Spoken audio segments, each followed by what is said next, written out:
स्वागत है आपका बी न्यूज़ नेशन में। मैं हूं आबिद हुसैन शेख। किडनैपर और दवाई की गैरकानूनी तस्करी कर रहे लोगों की गिरफ्तारी। बीजापुर जिला पुलिस ने 2 अलग अलग मामलों को सुलझाया है, जिसमें रेमडेसिविर कोरोना वैक्सीनेशन को ब्लैक में बेचा जा रहा था। इसकी जानकारी मिलते ही बीजापुर CEN PSI सुरेश बंडी गुंबड़ और हेल्थ वर्कर्स के नेतृत्व में कार्रवाई करते हुए 7 लोगों को गिरफ्तार कर लिया गया है। इन्हें गिरफ्तार करके रेमडेसिविर की 3 बोतल, रेमडेसिविर नाम की 24 खाली बोतल्स, 64,000 नकद और 7 मोबाइल्स को जब्त कर लिया गया है। इसी के साथ साथ एक और मामला जो किडनैप का बताया जा रहा है, मलिक अर्जुन काटगांव जो सिंदगी मूल निवासी है, ये अपने कार में अफजलपुर जाते समय 4 से 5 बदमाशों की टीम आकर इनके कार को रोककर इन्हें और इनके ड्राइवर को देसी पिस्तौल दिखाकर 5 लाख फिरौती की मांग की थी और कहा कि अपने बेटे को कॉल करके कहो कि मेरे किडनैप किया गया है और 5 लाख तुरंत लेकर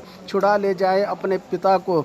इनके बेटे ने सिंदगी पुलिस थाना में शिकायत करने पर इंडी DYSP के मार्गदर्शन में सिंदगी CPI HM पाटिल और हनुमंत यरगप्पा PSI और सिब्बंदियों की टीम ने कार्रवाई करते हुए 6 लोगों को गिरफ्तार कर लिया है। इनसे एक देसी पिस्तौल, 5 जिंदा कारतूस, एक इनोवा कार भी जब्त की गई है। इन दोनों मामलों को सुलझाने वाले पुलिस अधिकारियों को जिला SP अनुपम अग्रवाल ने बहुमान की घोषणा की है। इसकी जानकारी आज एक प्रेस मीट के दौरान दी जिला पुलिस वरिष्ठ अधिकारी अनुपम अग्रवाल ने। ನಮಸ್ಕಾರ. ಇವತ್ತು ತಮ್ಮೆಲ್ಲರ ಮುಂದೆ ನಾವು ಒಂದು ಡಕೈತಿ ಕೇಸ್ ಬಗ್ಗೆ ನಾವು ಮಾತಾಡಲಿಕ್ಕೆ ಸೇರಿದ್ದೀವಿ. ತಮ್ಮೆಲ್ಲರಿಗೂ ಗೊತ್ತಿರೋ ಹಾಗೆ ನಿನ್ನೆ ಸಿಂದಗಿ ಪೊಲೀಸ್ ಸ್ಟೇಷನ್ ವ್ಯಾಪ್ತಿಯಲ್ಲಿ ಒಂದು ಇನ್ಸಿಡೆಂಟ್ ನಡೆದಿದೆ. ಅಲ್ಲಿ ಒಬ್ಬ ಮಲ್ಲಿಕಾರ್ಜುನ್ ಕಾಟ್ಗಾಂವ್, ಇವರು ವಯಸ್ಸು ಸುಮಾರು 70 ವರ್ಷ. ಇವರು ತಮ್ಮ ಡ್ರೈವರ್ ಜೊತೆಗೆ ಜೇವರ್ಗಿಯಿಂದ ಟುವರ್ಡ್ಸ್ ಅಫಜಲ್ಪುರ್ ಹೋಗ್ತಾಯಿದ್ರು. ಅವ್ರಿಗೆ ಗತ್ತರ್ಗಿ ಮಾರ್ಗವಾಗಿ ಅವರು ಅಫಜಲ್ಪುರ್ ಹೋಗುವಾಗ ಬಾಗಲೂರು ಹತ್ತಿರ ಒಂದು 5 ಜನ ಸೇರಿ ಅವ್ರಿಗೆ ಕಿಡ್ನ್ಯಾಪ್ ಮಾಡಲಿಕ್ಕೆ ಪ್ರಯತ್ನ ಮಾಡ್ತಾರೆ.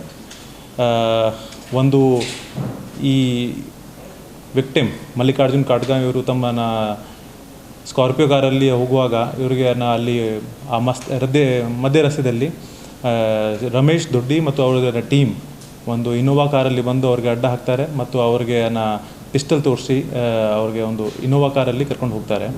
ಸೊ ಆದ ನಂತರ ಅವ್ರಿಗೆ 5 ಲಕ್ಷ ಹಣ ಕೊಡೋಕ್ಕೆ ಡಿಮಾಂಡ್ ಮಾಡ್ತಾರೆ. ಜೊತೆಗೆ ಹೇಳ್ತಾರೆ, if you don't give us 5 lakh ಕೂಡಲೇ ಕೊಟ್ಟಿಲ್ಲ, ನಿಮಗೆ ಮತ್ತು ನಿಮ್ಮ ಮಗನಿಗೆ ನಾವು ಬಿಡೋದಿಲ್ಲ ಮತ್ತು ಅವ್ರಿಗೆ ಶೂಟ್ ಮಾಡ್ತೀವಿ ಅಂತ. ಇಮ್ಮಿಡಿಯೇಟ್ಲಿ ಈ ಸಂದರ್ಭದಲ್ಲಿ ಮಾಹಿತಿ ನಮ್ಮ ಸಿಂದಗಿ ಇನ್ಸ್ಪೆಕ್ಟರ್ ಶ್ರೀ ಹಮೀದ್ ಪಾಟೀಲ್ ಅವರಿಗೆ ಬರ್ತದೆ ಮತ್ತು ಸಬ್ ಇನ್ಸ್ಪೆಕ್ಟರ್ ಶ್ರೀ ಅರವಿಂದ್ ಅವರಿಗೆ.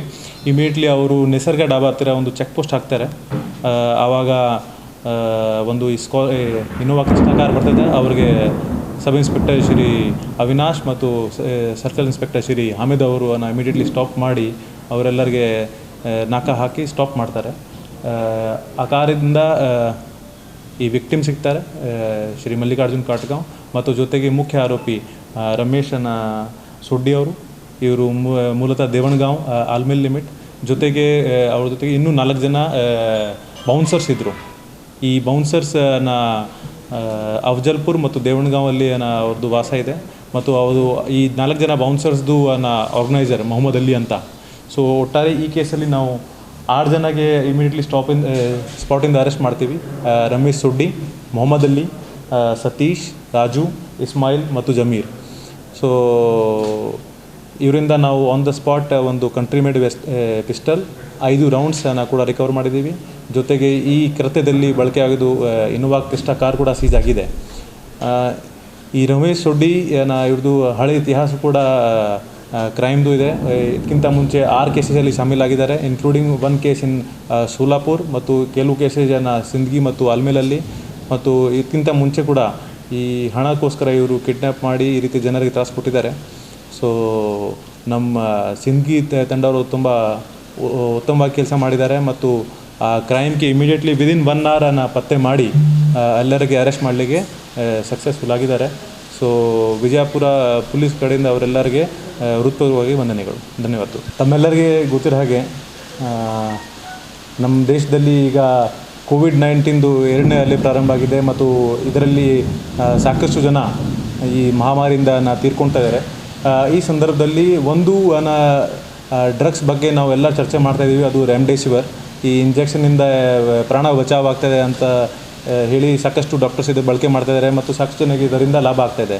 ಸೊ ಅದಕ್ಕಾಗಿ ಈ ಡ್ರಗ್ಸ್ದು ಡಿಮಾಂಡ್ ಮಾರ್ಕೆಟಲ್ಲಿ ಅತಿ ಹೆಚ್ಚು ಆಗಿದೆ ಮತ್ತು ಕೆಲವು ಕಡೆ ಸಿಗ್ತಾಯಿಲ್ಲ. ಸೊ ಈ ಸಿಚುವೇಶನ್ದು ಲಾಭ ಪಡ್ಕೊಳ್ಳಿಕ್ಕೆ ಸಾಕಷ್ಟು ಜನ ಇದರಲ್ಲಿ ಕೈ ಹಾಕ್ತಾಯಿದ್ದಾರೆ. ನಾವು ಇದಕ್ಕಿಂತ ಮುಂಚೆ ಕೂಡ ತಮ್ಮೆಲ್ಲರಿಗೂ ಗೊತ್ತಿರೋ ಹಾಗೆ 3 ಕೇಸ್ ದಾಖಲು ಮಾಡಿದ್ದೀವಿ ನಮ್ಮ ವಿಜಯಪುರ ಸಿಟಿದಲ್ಲಿ. ಅದರಲ್ಲಿ ಕೆಲವು ಸ್ಟಾಫ್ ನರ್ಸಸ್ ಮತ್ತು ಡಾಕ್ಟರ್ ಶಾಮೀಲಾಗಿದ್ದರು ಮತ್ತು 3 ಹಾಸ್ಪಿಟಲ್ಸ್ ಅವ್ರ ಮೇಲೆ ಕೂಡ ಎನ್ಕ್ವೈರಿ ನಾವು ಮಾಡ್ತಾಯಿದ್ದೀವಿ. ಇದೇ ಸಂದರ್ಭದಲ್ಲಿ ನಾವು ಮತ್ತೆ ನಮ್ಮ ಕೆಲಸನ ಮುಂದುವರಿಸಿದ್ದೀವಿ ಮತ್ತು ಇದರಲ್ಲಿ ಸರ್ಕಾರಿ ಆಸ್ಪತ್ರೆ, ವಿಜಯಪುರ ಸರ್ಕಾರಿ ಆಸ್ಪತ್ರೆದು ಒಂದು ದೊಡ್ಡ ಸ್ಕ್ಯಾಮ್ಸ್ ನಮ್ಮೆಲ್ಲರ ಮುಂದೆ ಬಂದಿದೆ. ಅದರಲ್ಲಿ ಸುಮಾರು ಒಂದು 7 ಜನ ನಾವೀಗ ಆರೋಪಿಗಳು ಪತ್ತೆ ಮಾಡಿದ್ದೀವಿ. ಇದರಲ್ಲಿ 4 ಜನ ಅಲ್ಲಿ ಸ್ಟಾಫ್ ನರ್ಸ್ ಆಗಿ ಕೆಲಸ ಮಾಡ್ತಾಯಿದ್ದಾರೆ. ಒಬ್ಬ ಶಿವರಾಜ್ ಕುಮಾರ್, ಒಬ್ಬ ಜಕಪ್ಪ, ಇಬ್ಬರು ಲೇಡಿ ಸ್ಟಾಫ್ ನರ್ಸ್ ಯಲ್ಲಮ್ಮ ಮತ್ತು ಸುರೇಖಾ ಗಾಯಕ್ವಾಡ್. ಇಬ್ಬರು 4 ಜನ ಶಿಫ್ಟ್ ವೈಸ್ ಅಲ್ಲಿ ರೆಮಿಡಿಸಿವಿರ್ ಕೊಡಲಿದ್ದು ಕೆಲಸ ಮಾಡ್ತಾಯಿದ್ರು ಪೇಷಂಟ್ಸ್ಗಳಿಗೆ. ಸೊ ಸುಮಾರು 15 ದಿವಸದಿಂದ ಇವರು ತಮ್ಮ ಶಿಫ್ಟಲ್ಲಿ ಯಾರಿಗೆ 2 ಇಂಜೆಕ್ಷನ್ ಕೊಡಬೇಕು ಅಂಥವ್ರಿಗೆ ಬರೀ 1 ಇಂಜೆಕ್ಷನ್ ಕೊಟ್ಟು 1 ಇಂಜೆಕ್ಷನ್ ತಮ್ಮ ಕಿಸೆಯಲ್ಲಿ ಇಟ್ಕೊಂಡು ಕಳ್ತನ ಮಾಡ್ತಾಯಿದ್ರು. ತದನಂತರ ಅಲ್ಲಿ ಸುಮಾರು 3 ಜನ ಸ್ಟಾಫ್ ನರ್ಸ್ ಕೂಡ ಡಿ ಗ್ರೂಪ್ ನೌಕರರು ಕೆಲಸ ಮಾಡ್ತಾಯಿದ್ದಾರೆ. ಅವರ ಹೆಸರು ರಾಜೇಶ್ ಸಾಬ್, ಇಮ್ತಿಯಾಜ್ ಮತ್ತು ಮೊಲಾಲಿ. ಇವರು ಈ ನರ್ಸಸಿಂದ ಈ ಎಲ್ಲ ವೈಲ್ಸ್ ಕಲೆಕ್ಟ್ ಮಾಡಿ ಮಾರ್ಕೆಟಲ್ಲಿ ಸೇಲ್ ಮಾಡ್ತಾಯಿದ್ರು. ಇವರಿಂದ ಭಾಂಗಿ ಹಾಸ್ಪಿಟಲಲ್ಲಿ ಒಬ್ಬ ಮುನ್ನಾ ಅಂತ ಕೆಲಸ ಮಾಡ್ತಾರೆ ಮತ್ತು ಅದೇ ರೀತಿ ಬಂಜಾರ ಹಾಸ್ಪಿಟಲಲ್ಲಿ ಸಂಜೀವ್ ಜೋಶಿ ಅಂತ, ಮತ್ತು ಅದೇ ರೀತಿ ಅಲಮನ್ಯ ಹಾಸ್ಪಿಟಲ್ ಮತ್ತು ಜಿಲಾನಿ ಹಾಸ್ಪಿಟಲ್ ಮತ್ತು ಬೇರೆ ಬೇರೆ ಹಾಸ್ಪಿಟಲ್ಸಲ್ಲಿ ಕೆಲವು ಫಾರ್ಮಸಿಸ್ಟ್ ಮತ್ತು ನರ್ಸಸ್ ಈ ವೈಲ್ಸ್ ಖರೀದಿ ಮಾಡಿದ್ದಾರೆ. ಒಟ್ಟಾರೆ ಈ 4 ಜನ ಸ್ಟಾಫ್ ನರ್ಸಸ್ ಕಳೆದ 15 ದಿವಸದಲ್ಲಿ 50ಕ್ಕಿಂತ ಹೆಚ್ಚು ರೆಮ್ಡೆಸಿವಿರ್ ಕಳ್ತನ ಮಾಡಿದ್ದಾರೆ. ಇವರೆಲ್ಲರೂ ಮನೆ ದಾಳಿ ಮಾಡುವಾಗ ಮತ್ತು ಇವರಿಗೆ ಸರ್ಚ್ ಮಾಡುವಾಗ ನಾವು ಈಗ ಸುಮಾರು 24 ಖಾಲಿ ವೈಲ್ಸ್ ಸೀಜ್ ಮಾಡಿದ್ದೀವಿ ಮತ್ತು 3 ತುಂಬಿದ ಬಾಟಲ್ಸ್ ಸೀಜ್ ಮಾಡಿದ್ದೀವಿ ಮತ್ತು ಇನ್ನೂ ನಾವು ತಪಾಸಣೆ ಮಾಡ್ತಾಯಿದ್ದೀವಿ. ಟೋಟಲ್ ಈ ಕೇಸಲ್ಲಿ ನಾವು 9 ಜನಗೆ ಈಗ ಆರೋಪಿ ಮಾಡಿದ್ದೀವಿ. ಅದರಲ್ಲಿ 7 ಜನ ಸರ್ಕಾರಿ ಆಸ್ಪತ್ರೆಯಲ್ಲಿ ಕೆಲಸ ಮಾಡೋರು ಸ್ಟಾಫ್ ನರ್ಸ್ ಮತ್ತು ಗ್ರೂಪ್ ಡಿ ನೌಕರರು, ಜೊತೆಗೆ ಭಾಂಗಿ ಹಾಸ್ಪಿಟಲಲ್ಲಿ ಕೆಲಸ ಮಾಡೋರು ಒಬ್ಬ ಮುನ್ನಾ ಎಲಿಯಾಸ್ ಸೈಯದ್ ಮತ್ತು ಅದೇ ರೀತಿ ಬಂಜಾರ ಹಾಸ್ಪಿಟಲಲ್ಲಿ ಕೆಲಸ ಸಂಜೀವ್ ಜೋಶಿ ಅಂತ. ಒಟ್ಟಾರೆ ಇವರು ಇನಿಷಿಯಲಿ ಸ್ಟೇಜಲ್ಲಿ 2,500 3,000 ಪಡೆದುಕೊಂಡು ಸೇಲ್ ಮಾಡಿದ್ದಾರೆ. ಕೊನೆಗೆ 10,000ಗೆ ಕೂಡ ಸೇಲ್ ಮಾಡಿದ್ದಾರೆ. ಸೊ ಇವರಿಂದ ಸುಮಾರು 64,000 ಕ್ಯಾಶ್ ಕೂಡ ರಿಕವರ್ ಮಾಡಿದ್ದೀವಿ. ಜೊತೆಗೆ ಖಾಲಿ ಬಾಟಲ್ಸ್, ಮೊಬೈಲ್ಸ್ ಎಲ್ಲ ಸೀಜ್ ಮಾಡಿದ್ದೀವಿ. ಮತ್ತು ಕೆಲವು ಹಾಸ್ಪಿಟಲ್ಸ್ ಕೂಡ ಇದರಿಂದ ಲಾಭ ಪಡ್ಕೊಂಡಿದ್ದಾರೆ ಮತ್ತು ಕೆಲವು ಪೇಷಂಟ್ಸ್ ಕೂಡ. ಆ ಸಂದರ್ಭದಲ್ಲಿ ನಾವು ಈಗಾಗಲೇ ಗೌರ್ಮೆಂಟ್ ಹಾಸ್ಪಿಟಲ್ಸ್ದು ಲೆಕ್ಕ ಕೂಡ ಸೀಜ್ ಮಾಡಿದ್ದೀವಿ ಮತ್ತು ಪರಿಶೀಲನೆ ಮಾಡ್ತಾಯಿದ್ದೀವಿ. ಸೊ ಈ ಸಂದರ್ಭದಲ್ಲಿ ನಾನು ಸ್ಪೆಷಲಿ ನಮ್ಮ ಕ್ರೈಮ್ ಇನ್ಸ್ಪೆಕ್ಟರ್ ಅವ್ರ ಬಗ್ಗೆ ಮೆನ್ಷನ್ ಮಾಡಲಿಕ್ಕೆ ಇಷ್ಟಪಡ್ತೀನಿ. ಸುರೇಶ್ ಬೆಂಡೆಗೋಬಲ್ ಇವ್ರದ್ದು ತಾಯಿ ಸ್ವತಃ ಕೊರೋನಾ ಪಾಸಿಟಿವ್ ಇದ್ದರು. ಆದರೆ ಈ ಸಂದರ್ಭದಲ್ಲಿ ಅವರು ಕೆಲಸ ಬಿಟ್ಟಿಲ್ಲ, ಹಗಲು ರಾತ್ರಿ ಶ್ರಮಪಟ್ಟು ಈ ರ್ಯಾಕೆಟ್ಗೆ ಅವರು ಎಕ್ಸ್ಪೋಸ್ ಮಾಡಿದ್ದಾರೆ ಮತ್ತು ಒಂದು ಅತಿ ಹೆಚ್ಚು ಪ್ರಮಾಣದಲ್ಲಿ ಅಲ್ಲೆಲ್ಲ ರೆಮಿಡಿಸಿವಿರ್ ಎಲ್ಲೆಲ್ಲಿ ಬಳಕೆ ಆಗಿದೆ ಅದರದ್ದು ನಮ್ಮ ಮುಂದೆ ಇಟ್ಟಿದ್ದಾರೆ. ಸೊ ವಿಜಯಪುರ ಪೊಲೀಸ್ ಕಡೆಯಿಂದ ಅವರಿಗೆ ನಾನು ಬಹುಮಾನದ ಘೋಷಣೆ ಮಾಡ್ತೀನಿ ಮತ್ತು ಅಪ್ರಿಷಿಯೇಟ್ ಲೆಟರ್ ಕೂಡ ಇಶ್ಯೂ ಮಾಡ್ತೀನಿ. ಧನ್ಯವಾದಗಳು. ಈಗ ಇನಿಷಿಯಲ್ ಸ್ಟೇಜಲ್ಲಿ ಸ್ಟಾಫ್ ನರ್ಸಸ್ ಮತ್ತು ಡಿ ಗ್ರೂಪ್ ನೌಕರ್ಸ್ದು ಕೈವಾಡ ನಮ್ಮ ಮುಂದೆ ಬಂದಿದೆ. ಆದರೆ ಡಾಕ್ಟರ್ಸ್ದು ಎಲ್ಲಿ ತನಕ ಇನ್ವಾಲ್ವ್ಮೆಂಟ್ ಇದೆ ಅದು ನಾವು ನೋಡ್ಕೋಬೇಕು. ತನಿಖೆ ಈಗ ಕಂಟಿನ್ಯೂ ಮಾಡ್ತಾಯಿದ್ದೀವಿ.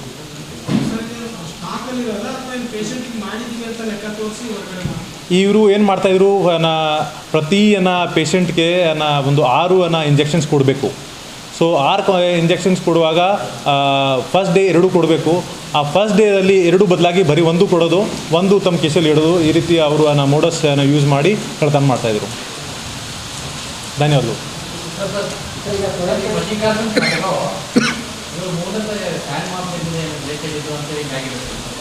ಮೇ ಬಿ ಈಗ ನಿನ್ನೆ ಇದು ಇನ್ಸಿಡೆಂಟ್ ಆಗಿದೆ, ನಾವು ಇದು ವಿಚಾರಣೆ ಮಾಡ್ತಾಯಿದ್ವಿ. ಆದರೆ ಅವ್ರಿಗೆ ಇವರು ಕಿಡ್ನ್ಯಾಪ್ ಮಾಡಿ ಹಣ ಕೇಳಿದ್ದಾರೆ. ಸೊ ಅದು ಖಚಿತ ಇದೆ ಮತ್ತು ವೆಪನ್ ಕೂಡ ರಿಕವರ್ ಆಗಿದೆ.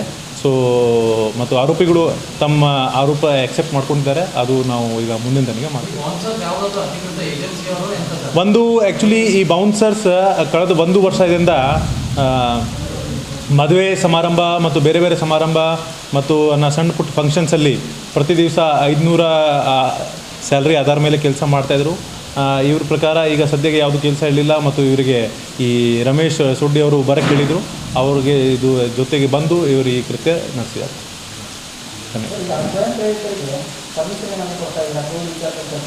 ಹಾಂ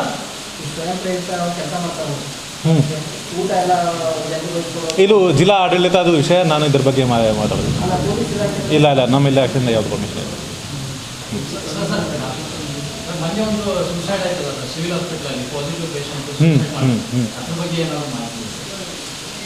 ಅದರ ಬಗ್ಗೆ ಹೆಚ್ಚಿನ ಮಾಹಿತಿ ಹಿಂಗಿದೆ ದಟ್ ಸಾಯಂಕಾಲ 6 ಗಂಟೆಗೆ ಕೋವಿಡ್ ಪೇಷಂಟ್ ಅವ್ರಿಗೆ ಸ್ವಲ್ಪ ಮಾನಸಿಕವಾಗಿ ತ್ರಾಸಾಯಿತು ಆ್ಯಂಡ್ ಆವಾಗ ಅವನು ಅಲ್ಲಿಂದ ಜಂಪ್ ಮಾಡಿದ್ದಾನೆ. ಇಮಿಡಿಯೇಟ್ಲಿ ಅವ್ರಿಗೆ ಗೌರ್ಮೆಂಟ್ ಹಾಸ್ಪಿಟಲ್ಸಲ್ಲಿ ಡಾಕ್ಟರ್ಸನ್ನು ಬಚಾವ್ ಮಾಡಲಿಕ್ಕೆ ICUಲಿ ಕರ್ಕೊಂಡು ಹೋಗಿದ್ದಾರೆ. ಪ್ರಯತ್ನ ಮಾಡಿದರು. ರಾತ್ರಿ 11 ಗಂಟೆಗೆ ಅವ್ರದ್ದು ಡೆತ್ ಆಯಿತು. ಸೊ ಈ ಸಂದರ್ಭದಲ್ಲಿ ನಾವು ಕೇಸ್ ದಾಖಲು ಮಾಡಿದ್ದೀವಿ ಗಾಂಧಿ ಚೌಕ್ ಸ್ಟೇಷನಲ್ಲಿ. ಮತ್ತು ಅಲ್ಲ, ಅವರು ಕಂಪ್ಲೇಂಟ್ ಕೊಟ್ಟಿದ್ದಾರೆ. ಯಾರ ಮೇಲೆ ಕೊಟ್ಟಿಲ್ಲ, ಬಿಕಾಸ್ ಸ್ವತಃ ಅವನು ಜಂಪ್ ಮಾಡಿದರು. ಆದರೆ ನಾವು UDR ಲೆಕ್ಕದಲ್ಲಿ ತನಿಖೆ ಮಾಡ್ತಾಯಿದ್ದೀವಿ.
अस्सलाम वालेकुम।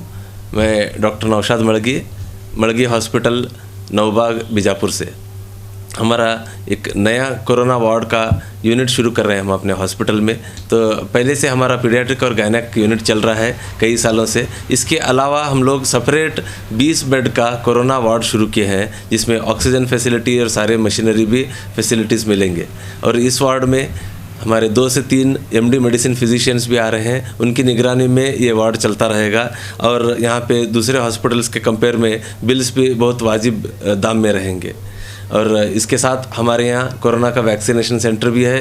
और हम लोगों से यही गुजारिश है, वैक्सीनेशन लगाएं, मास्क पहने, सैनिटाइज़र यूज़ करें और जितना हो सके उतना सोशल डिस्टेंसिंग मेंटेन करें और अपना ख्याल रखें। हर जगह जो आज का जो कोरोना का जो मारामारी चल रही है, हर जगह इसकी वजह से बेडों की कमी है, ऑक्सीजन की कमी है। इसे देखते हुए हम लोग एक नया अपने तरफ से एक सर्विस का एक कोशिश कर रहे हैं और यहाँ पे एकदम कम दामों में, कम कीमत के इसमें रखें, जो कि लोगों को ज़्यादा इसकी वजह से परेशानी भी ना हो और घबराहट भी ना हो। तो हम यही लोगों से गुजारिश है, जितना हो सके हमारे यहाँ लोग आएँ और हमारे सर्विसेज जो कि कोरोना के OPD सर्विस भी है और IPD एडमिशन सर्विसेज भी है, जितना हो सके हमारे सर्विसेज का फ़ायदा उठाएँ। और ख़बरों के लिए देखते रहिए बी न्यूज़ नेशन।